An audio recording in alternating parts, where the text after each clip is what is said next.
Hello friends, welcome to Amudhasuvai. இன்றைக்கி நம்ம சேனலில் ரொம்ப டேஸ்டியான ஒரு ரெசிபி தான் பார்க்க போகிறோம். அந்த ரெசிபி என்னென்னா பிரெட் பீஸா. குழந்தைங்களுக்கு ரொம்ப பிடித்தமான ரெசிபி. ஈவினிங் ஸ்நாக்ஸாக கூட நம்ம செஞ்சு கொடுக்கலாம். பிரெட் பீஸா செய்கிறதுக்கு 2 ஒயிட் பிரெட் எடுத்துருக்கிறேன், 1 spoon mayonnaise, 1 spoon tomato ketchup எடுத்துருக்கிறேன், ஒரு 6 பிளாக் ஆலிவ்ஸ் இந்த மாதிரி கட் பண்ணி எடுத்துருக்கிறேன், மொசரல்லா சீஸ் கொஞ்சம் எடுத்துருக்கிறேன், தக்காளி கொஞ்சம் சின்ன சின்னதாக கட் பண்ணி எடுத்துக்கிறேன், வெங்காயம் சின்ன சின்னதாக கட் பண்ணி எடுத்துக்கிறேன், கேப்சிகம் கொஞ்சம் சின்ன சின்னதாக கட் பண்ணி எடுத்துக்கிறேன்.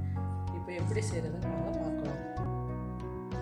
ஃபஸ்ட்டு ப்ரெட்டில் பாதி கெச்சப் தடவிக்கணும். பாதி சைடு கெச்சப் தடவினா போதும். உங்கள்கிட்ட மயோனிஸ் இல்லை மயோனிஸ் பிடிக்காது அப்படின்னா நீங்கள் ஃபுல்லுமே கெச்சப்பே தடவிக்கலாம். மீதி பாதி சைடு நான் மயோனிஸ் தடவிக்கிறேன். நம்ம மயோனிஸும் கெச்சப்பும் தடவியாச்சு. இப்போ வெஜிடபிள்ஸ் ஒன்று நம்ம சேர்த்துக்கலாம். ஃபஸ்ட்டு ஆனியன் இந்த மாதிரி ஸ்ப்ரெட் பண்ணி போட்டுக்கோங்க.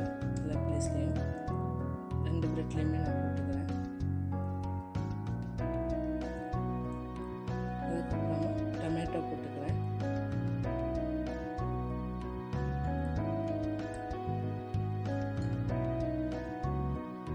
அதுக்கப்புறம் கேப்சிகம்,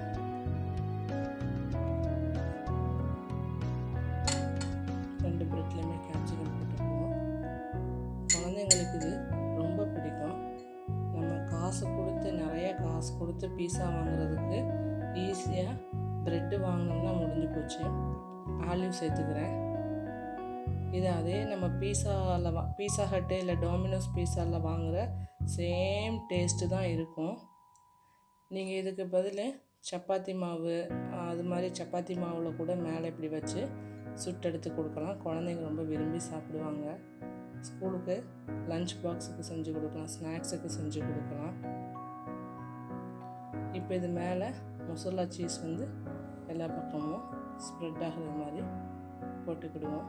நீங்கள் மொசரல்லா சீஸ் கிடைக்கல, நார்மல் ஸ்லைஸ்டு சீஸ் தான் இருந்ததுன்னா பரவாயில்ல, அதை கூட வாங்கி நீங்கள் கட் பண்ணி போட்டுக்கோங்க. சின்ன சின்னதாக நைஃப் வச்சு கட் பண்ணிவிட்டு இந்த மாதிரி எல்லா இடத்துலையும் போட்டுக்கோங்க. 2 பிரெட்லேயும் நான் நிறையா சீஸ் போட்டுக்கிறேன். சீஸ் கொஞ்சம் மேலே டாப்பிங்கில் நிறையா போட்டால் தான் அது மெல்ட் ஆகி அப்படியே ரியல் பீஸா மாதிரியே இருக்கும்.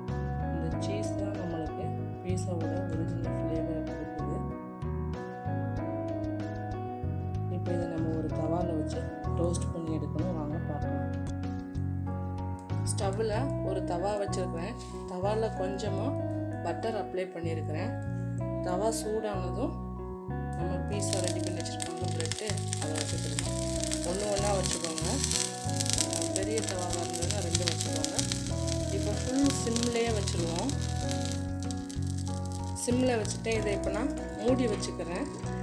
சீஸ் டோஸ்ட் ஆகிற வரைக்கும் நம்ம ரோஸ்ட் பண்ணி எடுக்கணும். ஹை ஃப்ளேமில் வச்சிடாதீங்க, அடிப்பாகத்தில் ப்ரெட்டு கரைஞ்சிரும், மேலே சீஸ் மெல்ட் ஆகாது.